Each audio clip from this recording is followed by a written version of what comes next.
నమస్తే, నేను మీ Ashok Kumar. Welcome to our channel. కూటమి పార్టీలు ప్రభుత్వం ఫామ్ చేసి 1 సంవత్సరం అయితే కంప్లీట్ అయిపోయింది.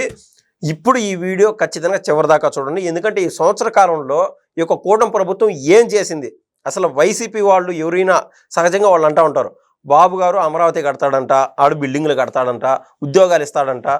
మరి ఏదన్నా పథకాల గురించి ఏంది, బాబు గారంటే ఫ్రీ పథకాలు ఇస్తామని చెప్పినాడు కదా, ఎట్టవినాయని చెప్పి సింపుల్గా ఆడిపోసుకుంటానే ఉంటారు, మాట్లాడుతూనే ఉంటారు. అసలు ఈ సంవత్సర కాలంలో ఈ యొక్క కూటమి ప్రభుత్వం ఒక విషయం వెనకబడింది. ఎందుకంటే ప్రచారంలో వాళ్ళు చేసినటువంటి పథకాలు ఏదైతే ఉన్నాయో, అమలు చేసినటువంటివి అవి ప్రచారం చేసుకోవడంలో ఖచ్చితంగా వెనకబడినారు. కాబట్టి వాళ్ళు ఏమేం చేస్తారో చెప్పే ప్రయత్నం ఉంటూ చేద్దాం. ప్రతి ఒక్కరికి అందరికీ గుర్తు కూడా తెప్పించే ప్రయత్నం అంటూ చేస్తానండి. తల్లికి వందనం అనే పెద్ద పథకం అంటూ అమలు చేశారు. అది అందరికీ గుర్తు. ప్రతి తల్లుల ఖాతాల్లో 13,000 రూపాయలు పడ్డాయి. పిల్లోడికి 13,000 చందాన పడింది. ఇంకా అన్నదాత సుఖీభవ అనే అద్భుతమైన పథకం ప్రతి ఒక్క రైతు ఖాతాలో 7,000 రూపాయలు పడినది. వాళ్ళని అడిగినా కూడా చెప్తారు, నెక్స్ట్ 2 దఫాల్లో ఒక దఫా 7,000, ఆఖరి తప్ప 6,000 రూపాయలు వేస్తారు. సో సంవత్సరానికి ఖచ్చితంగా బాబు గారు ఏదైతే హామీ ఇచ్చారో మా ఖాతాలో 20,000 పడుతుందని చెప్పి అది ఖచ్చితంగా వేస్తున్నారు అని రైతులే చెప్తారు. ఇంకా ఇంకొక పథకం వచ్చి 25,000 రూపాయలు చేనేత కార్మికులకి బాబు గారు ఇస్తామని చెప్తున్నారు. అది కూడా ఇస్తారు. ఇంకా వాళ్ళకి ఇచ్చినటువంటి ఆఫర్ ఏంటంటే, ఎవరైతే చేనేత కార్మికులు ఉంటారో వాళ్ళు చేసేటువంటి మగ్గాలు అయినా వేస్తూ ఉంటారు కదా, వాళ్ళకి 200 యూనిట్లు ఫ్రీగా, వాళ్ళకి 200 యూనిట్లు కరెంటు ఫ్రీగా ఇస్తున్నారు. అదిగాక 500 యూనిట్లు వచ్చి అదే చేనేత వృత్తిని పెద్ద లార్జ్ స్కేల్లో చేసినప్పుడు ఏదైనా మిషనరీ వాడతా ఉంటే వాళ్ళ కోసం 500 యూనిట్లు ఫ్రీ కరెంట్ ఇస్తామని చెప్పారు. ఇంకా నాయి బ్రాహ్మణులకు ఆయన చెప్పినటువంటి మాట మనకు ఆల్రెడీ తెలుసు, 200 యూనిట్లు ఫ్రీ ఇస్తా అని చెప్పినాడు.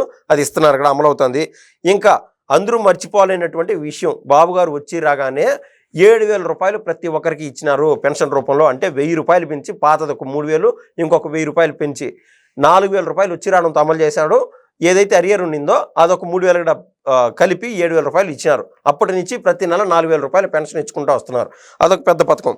ఇంకా దీపం 2 పథకం కింద సంవత్సరానికి 3 సిలిండర్లు ఇస్తున్నారు. దానివల్ల ప్రభుత్వానికి ఏకంగా సంవత్సరానికి 20,000 కోట్ల మేర దాదాపు భారం అవుతుంది.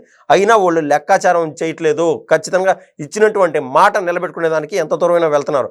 కానీ ఏంటంటే వీళ్ళు ఏ పథకం అమలు చేయలేదంటారు, సూపర్ 6 అమలు కావలేదంటారు, వైసీపీ వాళ్ళు అంటానే ఉన్నారు. దయచేసి మీకు గన ఏదైనా నేను చెప్పినటువంటి పథకాల్లో కానీ ఏదన్నా ఒకటైనా అమలు అంటే కామెంట్ రూపంలో తెలియజేయండి. ఇంకా ఉచిత బస్సు పథకం అనేది ఇంకా 4-5 రోజులు అమలవుతుంది. ఏది శ్రీకాకుళం టు కుప్పం బార్డర్స్ ఏవైతే ఉన్నాయో అక్కడ దాకా ఎన్నిసార్లు అయినా ట్రావెల్ చేయొచ్చు. వాళ్ళ దగ్గర కేవలం ఆధార్ కార్డు, లేకుండా ఉంటే రేషన్ కార్డు, లేదా ఏదన్నా ఓటర్ కార్డు, గుర్తింపు కార్డు ఉంటే సరిపోతుంది మహిళలకి. ఇంకా అన్నా క్యాంటీన్ వచ్చి రావడంతోనే 203 అన్నా క్యాంటీన్లో పునరుద్ధరణ చేశారు. ఆకలితో ఉండి 5 రూపాయలకి అన్నం దొరుకుతుందంటే ఎంత గొప్ప సంగతి. సూపర్ అసలు అది పథకం. అయితే 203 అన్నా క్యాంటీన్లు మొదలుపెట్టారు. ఇంకా ఉచిత ఇసుక పథకం అమలు ఉండాలి. అదేగాక చెత్త పన్ను రద్దు చేసినారు. అది ఎవరు మర్చిపోలేనటువంటి విషయము. ఇంకా కూటమి ప్రభుత్వం ఇచ్చినటువంటి మాట ప్రకారము డిఎస్సి ఎగ్జామ్స్ అంటూ నిర్వహించారు. ఏకంగా 16,347 ఉద్యోగాలు కల్పన ధ్యేయంగా ఎగ్జామ్స్ కూడా అయిపోయినాయి. దగ్గరలో రిజల్ట్స్ వస్తున్నాయి.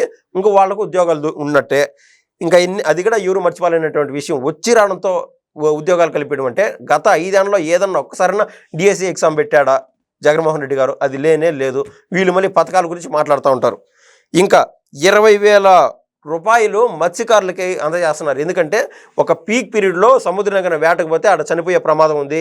ఆ టైంలో మీరు అక్కడికి వెళ్లాల్సిన పని లేదు, మీరు అక్కడికి వెళ్ళొద్దు అని చెప్పి మంచి మనసుతో అది హాలిడే పీరియడ్ లాగా ప్రకటించి మీరు ఇళ్ళలోనే ఉండండి, ఆ టైంలో మీరు వర్క్ చేసినట్టుగానే మీకు 20,000 రూపాయలు ఇస్తామని చెప్పి మత్స్యకారులు చెప్పినారు. అది ఆల్రెడీ అమలు అయిపోయింది కూడా. ల్యాండ్ టైటిలింగ్ యాక్ట్ రద్దు చేస్తా ఉన్నారు. సో ఎవరు భయపడే పని లేదు, అది రద్దు అయిపోయినట్టే. సో అది ప్రశాంతంగా ఉంటుంది.